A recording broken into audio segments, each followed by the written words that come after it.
Désir et possession. C'est un texte de Rajneesh Bhagavan tiré des évangiles de Thomas, tome 1. Si vous êtes étranger à vous-même, le monde entier ne vous satisfera pas. Si vous n'êtes pas entré dans votre propre être, alors toutes les richesses vous rendront encore plus pauvre. Plus vous avez acquis de richesses, matérielles ou non, plus vous éprouverez de pauvreté, car désormais, vous pouvez comparer avec les richesses extérieures. Et en comparaison, l'intérieur apparaît de plus en plus pauvre. D'où le paradoxe du riche. Plus il s'enrichit, plus il se sent pauvre. Plus il possède, plus il a tendance d'être vide. Car le vide intérieur ne peut être comblé par des choses extérieures. Les choses extérieures ne peuvent être dans votre propre être. Si vous regardez à l'extérieur, le monde du multiple existe. Et si vous regardez à l'intérieur, au plus profond de vous, c'est le monde de l'unité, où le désir s'est éteint. Si vous voulez aller au dehors, vous pouvez parvenir à beaucoup de choses, mais vous manquerez l'unique. Et c'est l'un ou l'unique qui est le centre de votre être. Vous pouvez parvenir à beaucoup de choses, mais tout cela ne comptera pas beaucoup à la fin. Car à moins d'arriver à soi-même, on n'arrive à rien. Le vide intérieur ne peut être comblé que lorsque vous avez réalisé votre vous-même. Vous parvenez à votre être, faites clairement la distinction. Le monde extérieur et le monde du multiple. Mais l'un, l'unité, en est absent. Et cet un est en vous. De sorte que si vous le cherchez en dehors de vous, vous ne le trouverez pas. Rien n'y fera. Quoi que vous fassiez, vous échouerez. Pourquoi l'inquiétude existe-t-elle? Pourquoi l'homme est-il au fond un vagabond? Parce que vous n'avez pas trouvé votre demeure et que vous êtes à sa recherche. Votre direction est peut-être mauvaise, mais votre inquiétude est révélatrice. Où que vous soyez, ce n'est pas chez vous. Voilà le problème. Alors vous continuez à chercher. Vous pouvez même poursuivre votre recherche jusqu'en enfer, mais vous ne la trouverez nulle part, car votre demeure, c'est en vous qu'elle existe. Ne la cherchez pas, la vraie richesse, dans les objets. Ne la cherchez pas dans les autres. Ne la cherchez pas au dehors. Vous y rencontrerez le grand nombre, le multiple, ce que les hindous appellent la maya, qui signifie le grand nombre, le multiple, l'indéterminable. Vous continuerez à échouer sans fin. C'est un monde magique, la magie du multiple. La magie reste, et vous continuez à chercher, mais vous ne trouvez jamais rien parce que c'est un monde magique. Chaque fois que vous vous en approchez, il disparaît comme un arc-en-ciel. À distance, il est magnifique. Il vous accroche et vous en devenez obsédé. Il entre dans vos rêves, dans vos désirs. Vous trouverez qu'il n'y a rien. L'arc-en-ciel était un rêve, une réalité illusoire, un monde magique, comme s'il y avait été créé par un magicien. Rien n'existe réellement. Toute chose existe à travers le désir et le rêve. Vous les créez par votre désir, vous êtes un créateur par votre désir. Vous créez le monde du multiple. Vérité mentale et désir. La vérité est toujours là. Ce n'est pas quelque chose que l'on puisse atteindre dans l'avenir. Puisque vous êtes la vérité, ici et maintenant, tapis au fond de vous comme centre irréductible.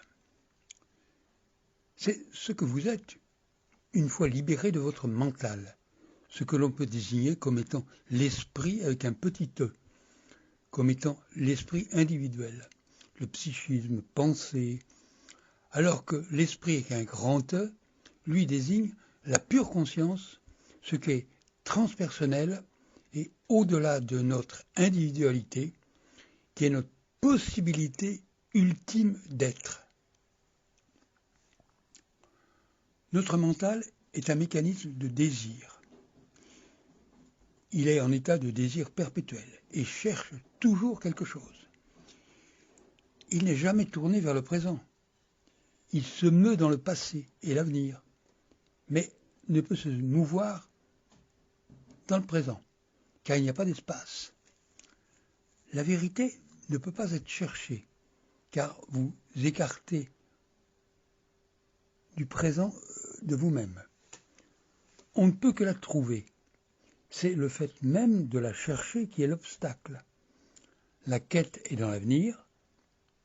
C'est un désir alors de quelque chose qui naît en nous éloignant de votre vérité qui seule comble tous les désirs possibles. Lao Tse disait « Ne cherchez pas, vous ne trouverez pas.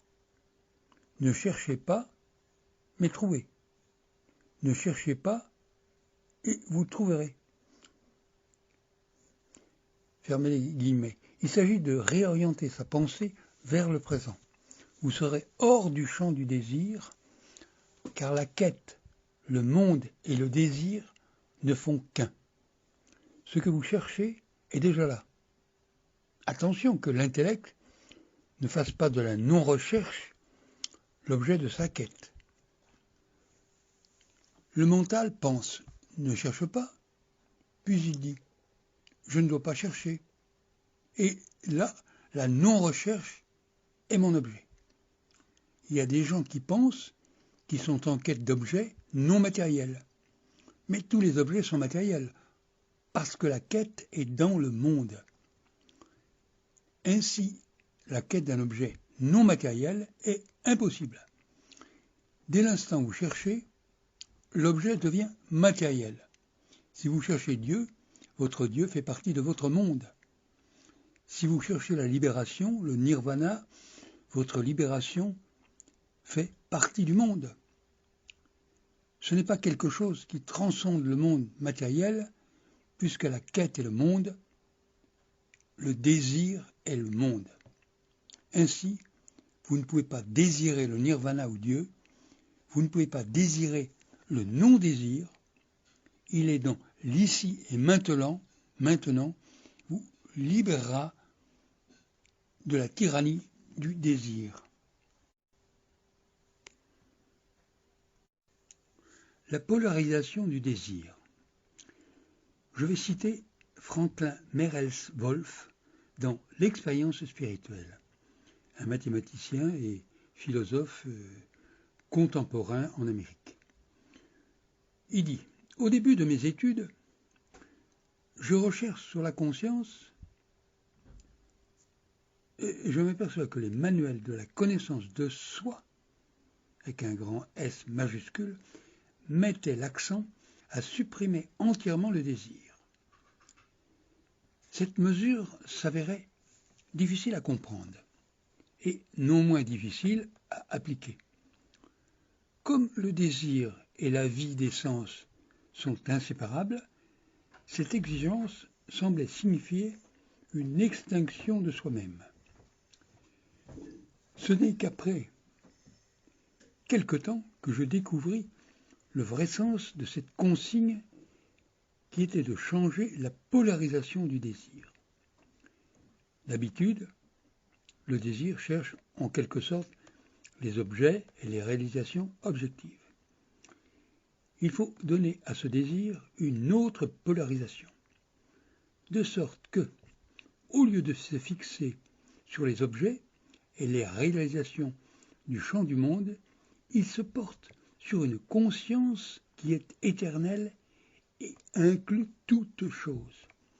Avec les années, l'intérêt pour les choses extérieures s'est effectivement affaibli. il me semblait que tout dans ce champ du monde avait été vidé de toute valeur réelle. Page 35 du livre Expérience spirituelle.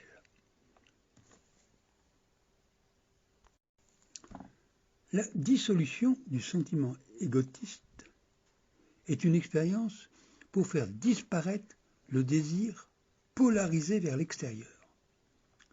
Un désir du soi transcendant et un amour des universaux, entre parenthèses beauté, bonté, vérité, mènent exactement et également au résultat souhaité. Pour qualifier les transformations successives de la conscience relative, c'est-à-dire sujet-objet, jusqu'à la pure conscience, que Franklin Merez-Volz les désigne comme des reconnaissances ou porteuses de nouvelles valeurs, d'états nouveaux. Il ouvre les parenthèses et dit « Comme je l'ai déjà affirmé, la reconnaissance mystique est suffisamment attestée, de même que sa valeur affective, pour que cela ne fasse pas un objet de désir possible. Il y a longtemps, et j'en avais appris suffisamment pour me rendre compte qu'elle était un effet désirable. Je m'étais donc mis à sa recherche. Il me semble n'y avoir rien de plus qu'on puisse concevoir comme objet de désir. Or, en ce qui regarde le désir, l'effet culminant de la réalisation présente est que celle-ci a rempli son rôle au plan individuel, de telle sorte qu'il n'y ait rien de plus à désirer. En effet, dans l'état transcendant, j'ai vraiment vécu un accomplissement, et ce, immensément plus que je ne l'avais anticipé. Alors, que pouvais-je y avoir de plus? Point d'interrogation, page 80 de l'ouvrage. Le désir nous convie chaque fois à une vie plus riche, si nous savons nous en défaire. Quand un désir est comblé, pour une conscience ordinaire, il s'ensuit un état relatif et passager vécu comme satisfaisant. Mais pour la conscience éveillée, ou pure conscience, il en est tout autre, et le relatif et le passager se sont évanouis. Et François Merez-Volz de continuer. Tout d'abord, je me rendis compte que j'étais entouré d'un extraordinaire état de conscience où je me trouvais apparemment enveloppé et pénétré de part et d'autre d'une qualité pour laquelle il n'existe pas de terme adéquat, mais que l'on peut le mieux représenter par le mot satisfaction. Je ne veux pas dire simplement que l'état était satisfaisant. Non, c'était la satisfaction même. La différence dans la signification de ces deux formes d'expression est d'une importance capitale. Dire qu'un état de satisfaction implique l'idée d'une relation ou d'une qualification, tout cela est complètement valable dans le champ de l'expérience relative, mais falsifie radicalement l'essence de ces états de reconnaissance intérieure.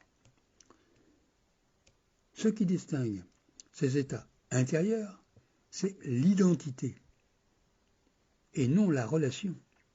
De plus, en employant le terme satisfaction, je ne fais pas seulement appel à une abstraction telle qu'un état satisfait, mais plutôt à une présence substantielle, sans référence.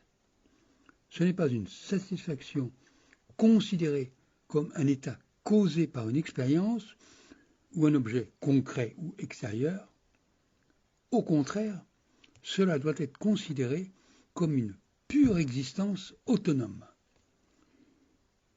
Celui qui est enveloppé dans cette satisfaction n'a besoin absolument de rien pour la satisfaire.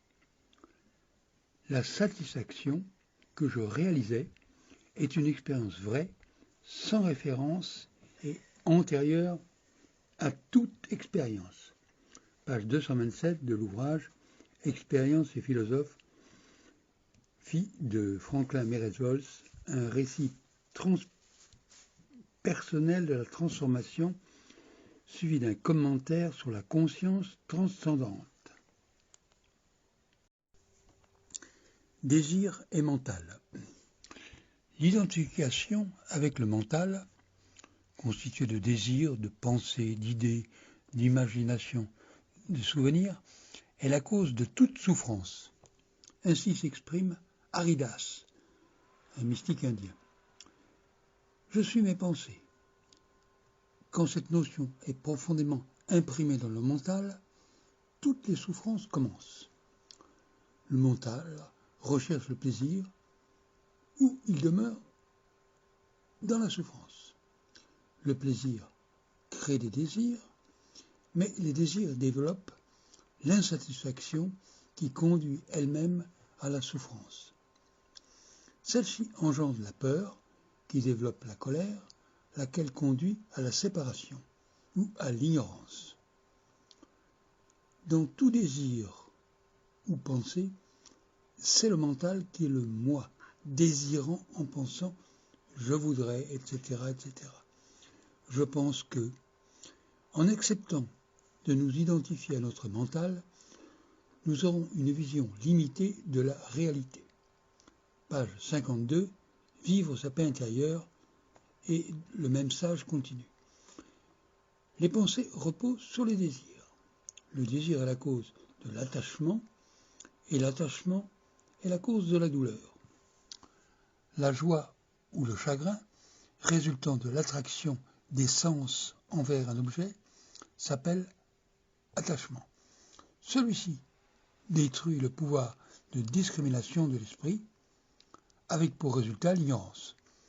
Cette ignorance crée la désillusion qui obscurcit la connaissance de soi, exactement comme lorsque, agitant la vase dans une mare, on rend l'eau si boueuse qu'on ne peut en voir le fond. Fermez la citation.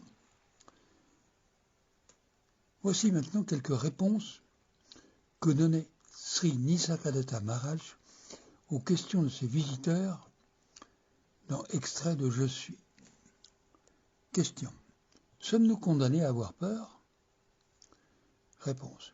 Jusqu'à ce que nous regardions la peur en face et que nous l'acceptons comme l'ombre de l'existence personnelle. En tant que personne, nous sommes condamnés à la peur. Abandonnez toute équation personnelle et vous serez délivrés de la peur. Ce n'est pas difficile. L'absence de désir vient d'elle-même quand le désir est perçu comme faux. Il est inutile de lutter avec le désir. En définitive, c'est une impulsion vers le bonheur, ce qui est naturel tant qu'existe la misère. Mais rendez-vous compte, il n'y a pas de bonheur dans ce que vous désirez. Page 468 de l'ouvrage Je suis. Question. Quels sont les moyens pour obtenir une telle perception de sa nature profonde? Réponse. Dans la vie, on ne peut rien sans surmonter des obstacles. Les obstacles qui s'opposent à une claire perception de son être véritable sont le désir du plaisir et la peur de la souffrance. L'obstacle, c'est la motivation, plaisir, douleur. L'état naturel est l'état où nous sommes. Libérés de toute motivation, où aucun désir ne se manifeste, laissez à eux, même les désirs et les craintes, accordez toute votre attention au sujet, à celui qui est derrière toute expérience de désir ou de peur. Demandez qui désire, que chaque désir soit un retour vers vous. Question. La racine de tout désir et les peurs est la même. L'aspiration au bonheur? Point d'interrogation. Maharaj de répondre. Le bonheur auquel vous pouvez penser et après lequel vous soupirez n'est qu'une satisfaction purement physique ou mentale. Un tel plaisir, sensoriel ou mental, n'est pas le bonheur réel absolu. La racine de tous ces plaisirs sensoriaux ou mentaux se trouve dans l'imagination. Un homme à qui vous donneriez un caillou en lui affirmant que c'est un diamant hors de prix, en aura un immense plaisir, jusqu'à ce qu'il réalise son erreur. De même, les plaisirs perdent leur saveur et les souffrances leurs épines quand on connaît le soi. Page 159 de Je suis. Désir et vraie nature. J'enclin de répondre. Notre réelle autonomie, notre vraie nature, est ce qui est le plus proche de nous, c'est nous-mêmes. Chaque pas accompli pour l'atteindre nous en éloigne. Cette compréhension place en état de repos toute l'énergie des pensées dans le désir de croire ou d'être.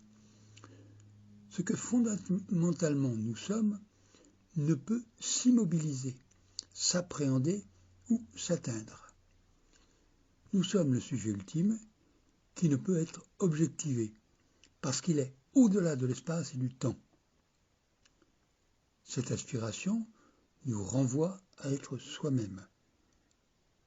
Être vient seulement de l'être, et être soi-même n'implique aucune tension.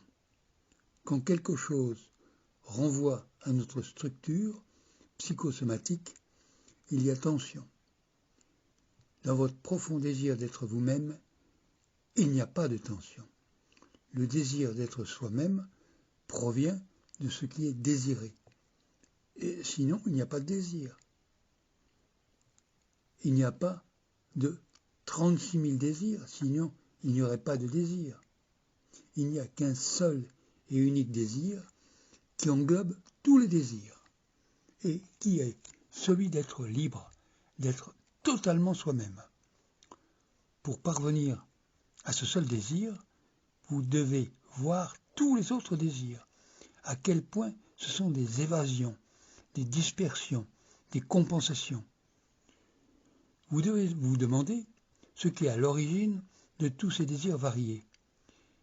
Et vous découvriez qu'il n'y a qu'un seul désir, être réellement soi-même. Dans les questions posées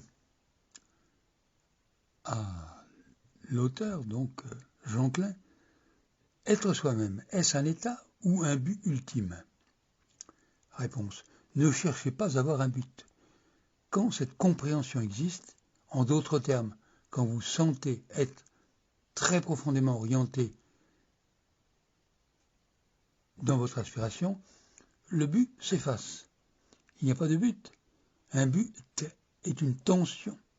Ce qui est important de voir, c'est la quantité d'énergie que vous dépensez dans votre vie à essayer d'être. Toutes ces différentes directions gaspillent votre énergie. Elles multiplient les promesses et quand vous les vivez, elles ne tiennent pas leurs promesses. Elles ne peuvent être comblées dans votre désir d'être. Quand vous prenez conscience, alors un seul et unique désir subsiste. Page 317, transmettre la lumière.